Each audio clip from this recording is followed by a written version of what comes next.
तरफ से आपको ढेर सारी शुभकामनाएं हैं। NDTV World, your new home for global news is here.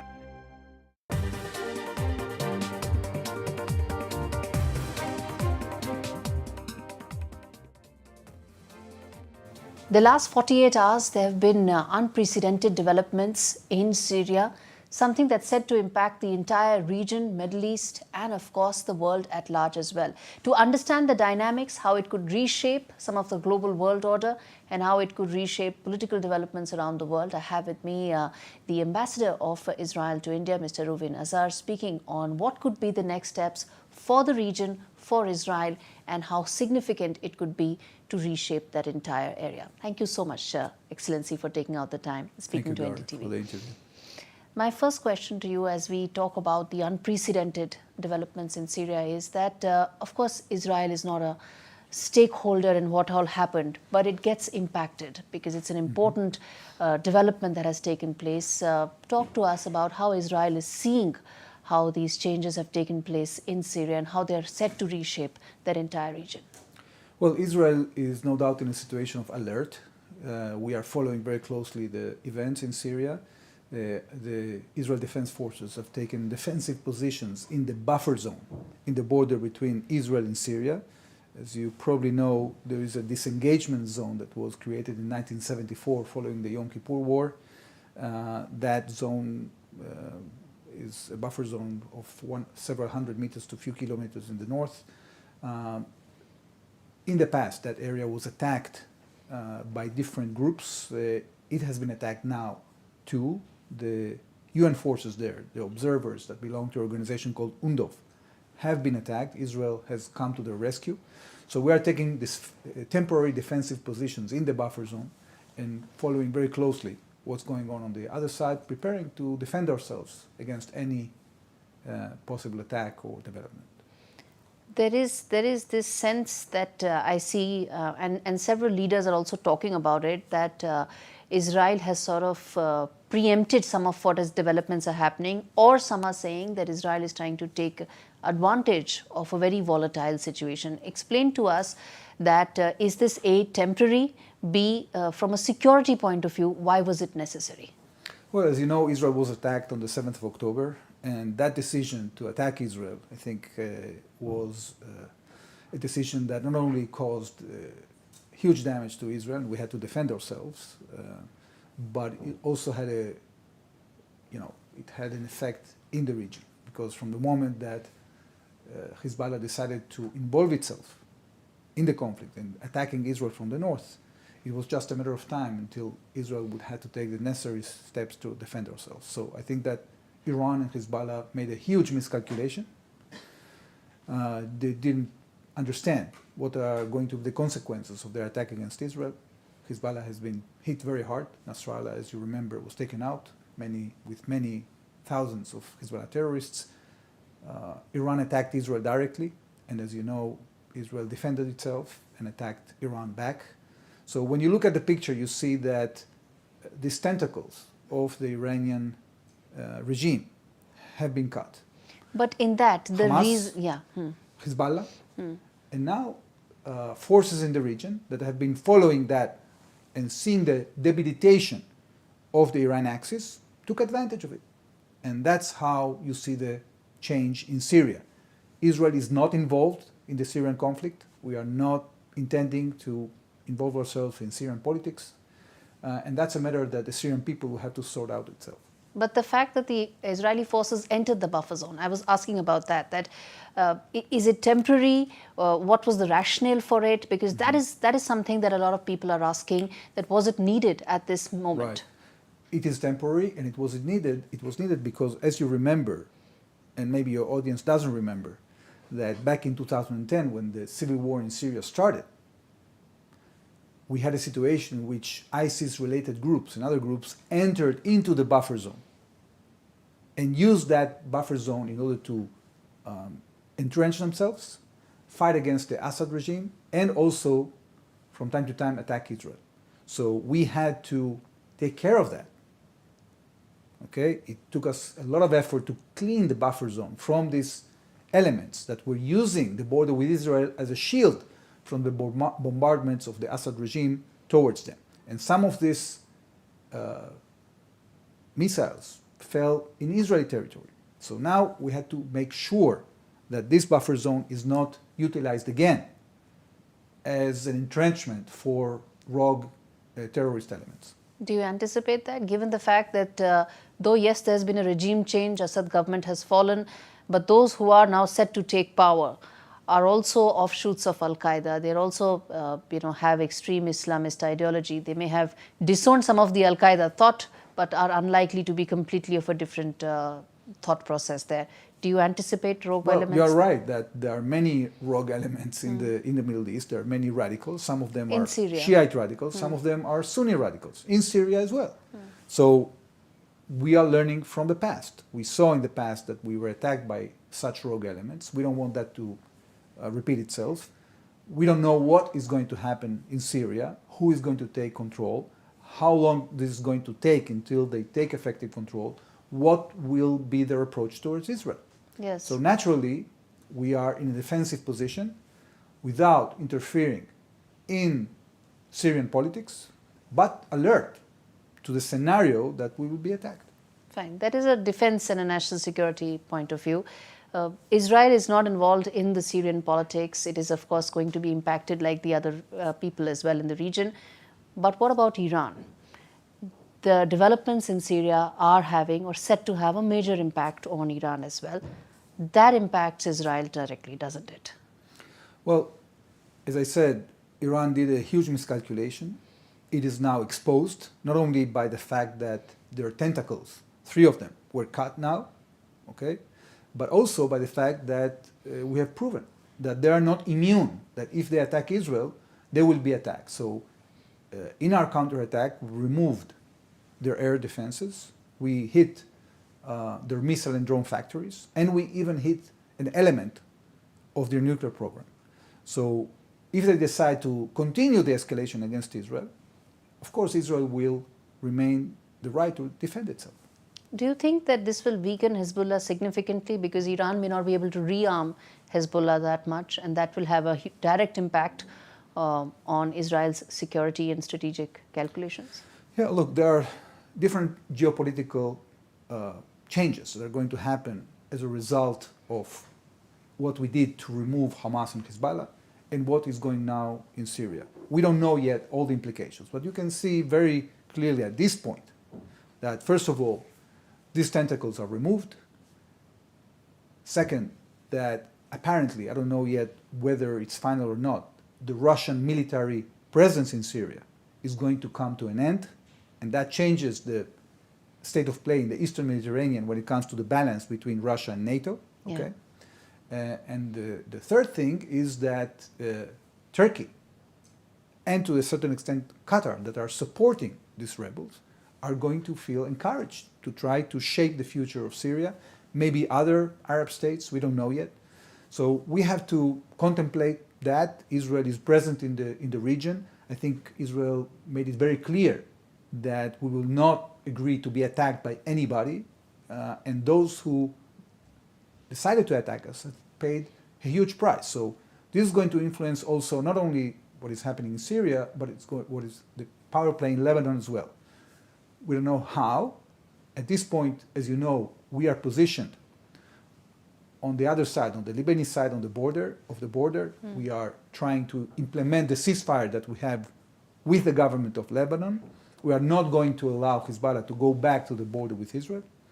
So there as well, we're taking positions, waiting to see what is going to happen. But I think that by now, it is very clear to different players in the region, including these terrorist organizations, that Israel is very resolute to defend itself. And I hope that they don't decide to attack. Several questions come in from that, and I'm going to take them one by one. But first, the reason why I asked Iran is the fact that Beirut to Damascus has been a very important corridor for Iran in the past as well, and that has been important for Hezbollah as well. Do you see that corridor now being closed for Iran, and that having a larger implication for Hezbollah, and also for Lebanon people as well? Lebanese people stand to get impacted as well. Do you think that is now going to be the largest and the most obvious takeaway from Iranian ability or lack of ability to help Hezbollah? It seems that in the immediate future, this corridor was taken out. I don't know what will be the future relations between the Syrian government and the Iranian government. It's too early to say. It seems that there is a conflict in the region between Sunni and Shiite radical forces. Yes. And Israel has been subject to attack by both in the past. So it's not that, you know, we wish that we would see a situation in Syria that we have peace. Our Prime Minister has gone out with a very clear statement that we are sending a message of peace both to the Kurds, to the Druze, to the Christians and the Muslims in Syria, and we wish to have peaceful relations with Syria. Yes. The question is what will be the approach of the new government as when it shapes up. And also, this is likely to be a Sunni government, and Iranians, of course, are Shia majority, and that could, of course, create more regional, I wouldn't say conflict, maybe tensions that remain to be seen how they pan out. But let me then ask you about the ceasefire between Israel and Lebanon. There have been violations, but there's also hope that some of it could pan out. Do you think now, or is Israel now more optimistic that the ceasefire chances of it being totally fulfilled by Lebanon are higher, given the fact that Hezbollah may not be rearmed that much by Iran, at least in the immediate mix? We are very cautious here. We think that the Lebanese government is not moving fast enough. We have seen attempts by Hezbollah operatives to go south to the Litani, to move weapons from place to place. Each time that we saw things like that, we took immediate action. Yes. This is a responsibility of the Lebanese government, and Israel will not rest until the terms of this ceasefire are completely implemented. Yes. And that means that if the Lebanese government won't act against Hezbollah south of the Litani, Israel will be obliged to do so. And this is very clearly stated also in the side letter that we got from the Americans. We have a right to defend ourselves. We won't allow a situation in which Hezbollah comes back to our border. Yes. And we won't allow Hezbollah to fire at northern Israel. If you remember, the aim that the cabinet has clearly defined is that we must allow our citizens, the citizens that were uprooted from the border area villages, about 60,000 of them, to return safely to their homes. If they feel that this ceasefire is not perpetuated, they won't go back. So we need to stabilize the region. It's either done by the Lebanese government or it will have to be done by Israel.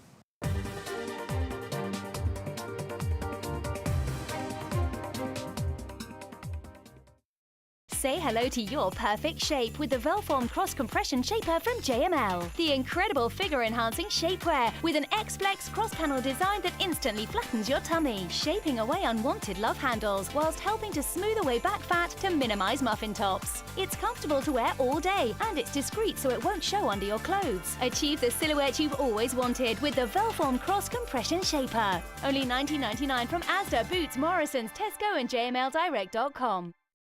Some people think life slows down in your 50s, but I'm just getting started. And I don't want my lot to have to worry about funeral costs. Let them spend their money on nicer things. So I decided to learn more about over 50s life insurance from Cover Today. They're the only over 50s life insurer with no waiting period. Unlike other insurers who can make you wait up to 2 years, with Cover Today, you're fully covered from day one.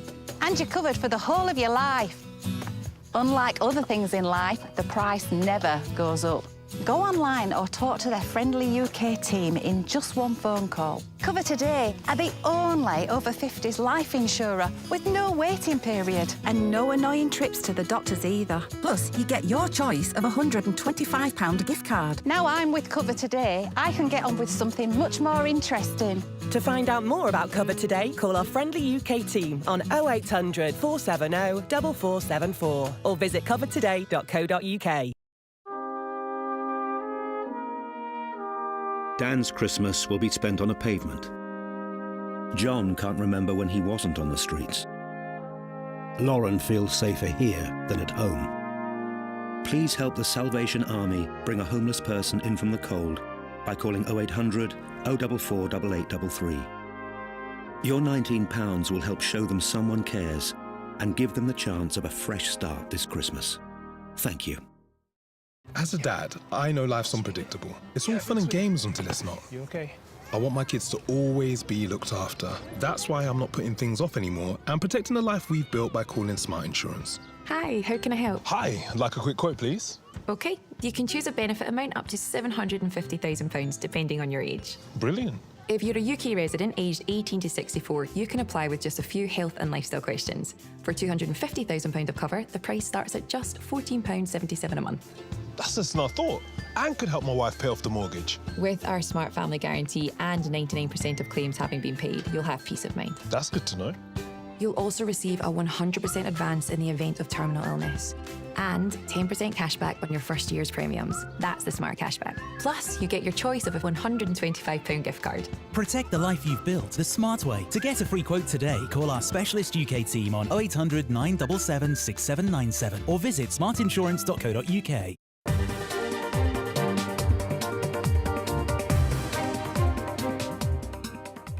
Are you now, or is Israel now more hopeful that ceasefire violations by Hezbollah will be less, given the complexities right now? Well, yeah, it's clear that Hezbollah has been debilitated, and in this situation, we'll have to recalibrate how brazen it wants to be when it comes to provocations against Israel. We certainly hope that the new situation will be more favorable to stability, and that's what we are thriving for.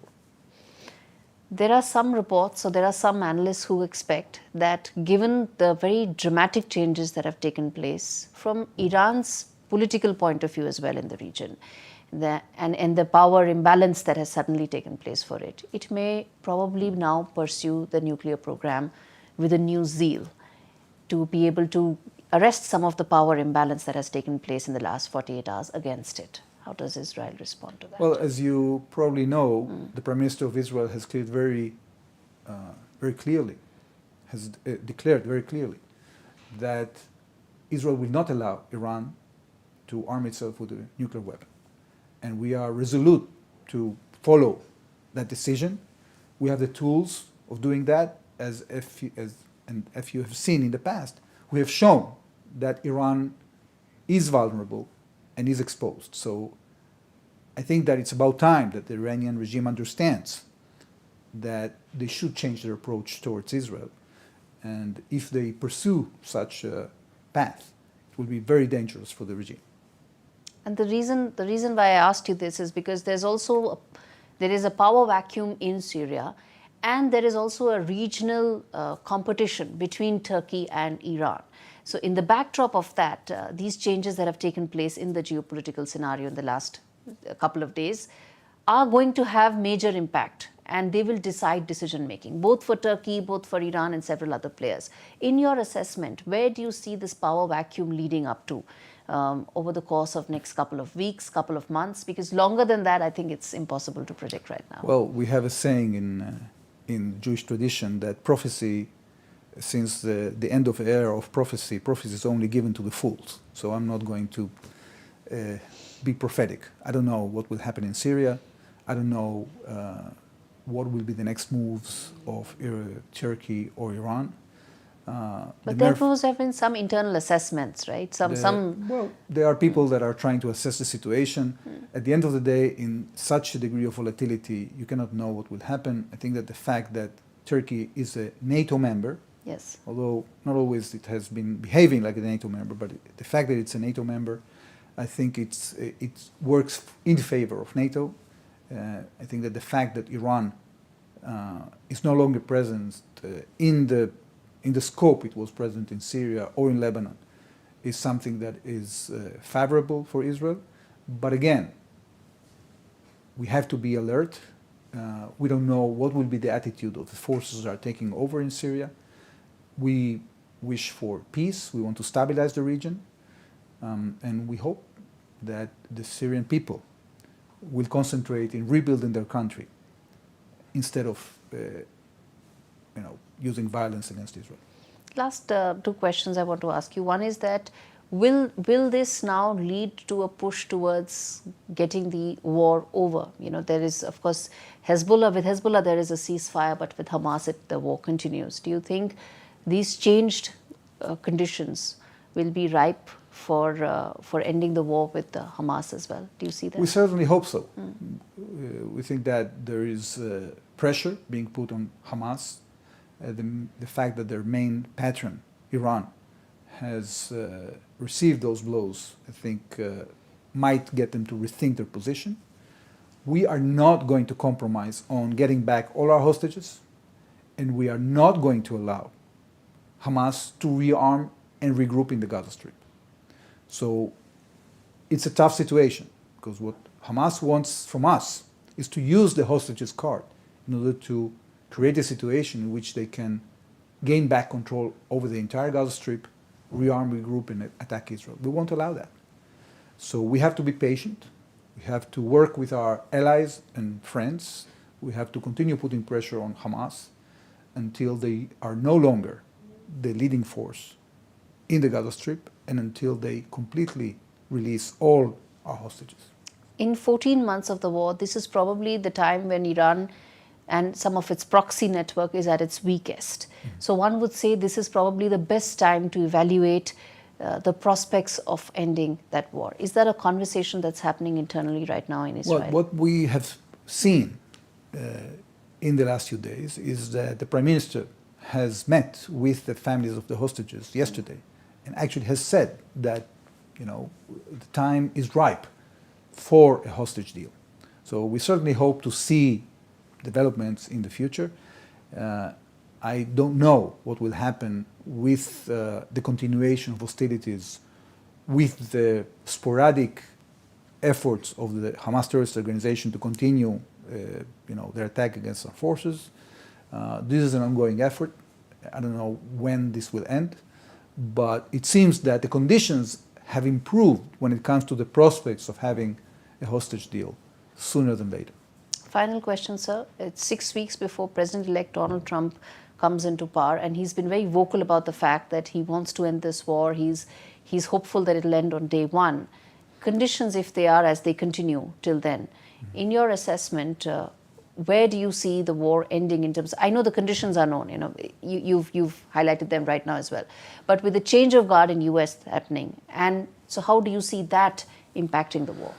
Well, first of all, I think that if the ceasefire in the north holds, that means that the 90% of the stability we need to maintain our economy, to open up, the skies of Israel, to go back to normal life, are there. What is still left, once we have neutralized the Hamas military threat, the missile threat, and their infrastructure, the only thing that is left is to bring back the hostages and make sure that Hamas doesn't rearm and regroup. From the point of view of the Israeli economy, things are back on track. The Israeli economy is very robust.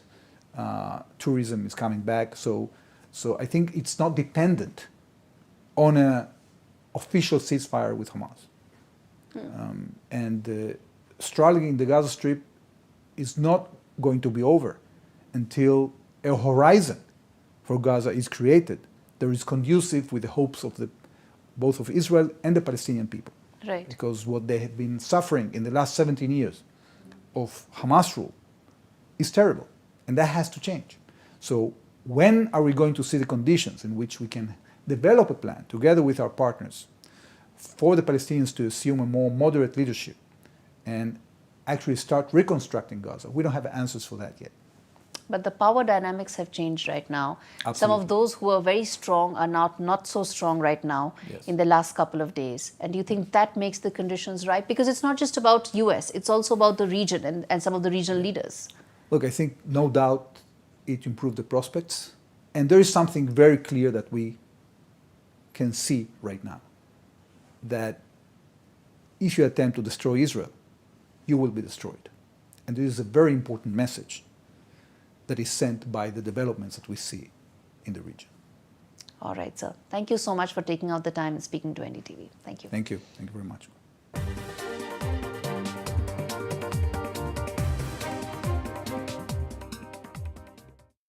This is an urgent winter appeal from Care International. Around the world, conflict and extreme weather have forced women and their families from the safety of their homes. Now they brace themselves for a brutally cold winter without adequate shelter, clothing or heating.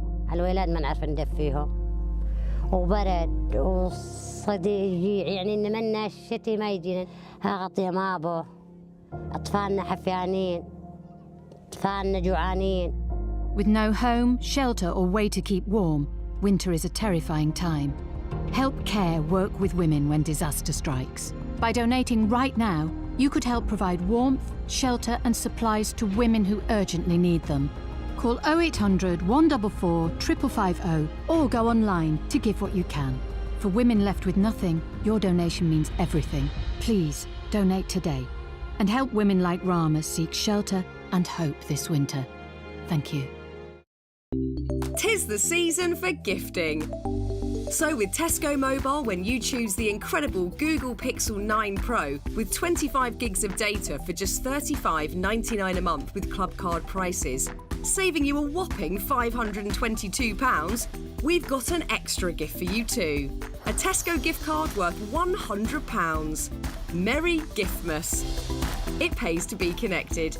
Search Tesco Mobile. Every little helps. Christmas can be challenging at the best of times. Okay, Mum. But for families who have lost or are losing a loved one, it can be overwhelming. They're here, they're here. Oh, honey, I'm so pleased to see you. So amid the anger, could you give £23 to fund an hour of care? In between the stress... It's not too late. No, you're not too late. Could you fund an hour of comfort?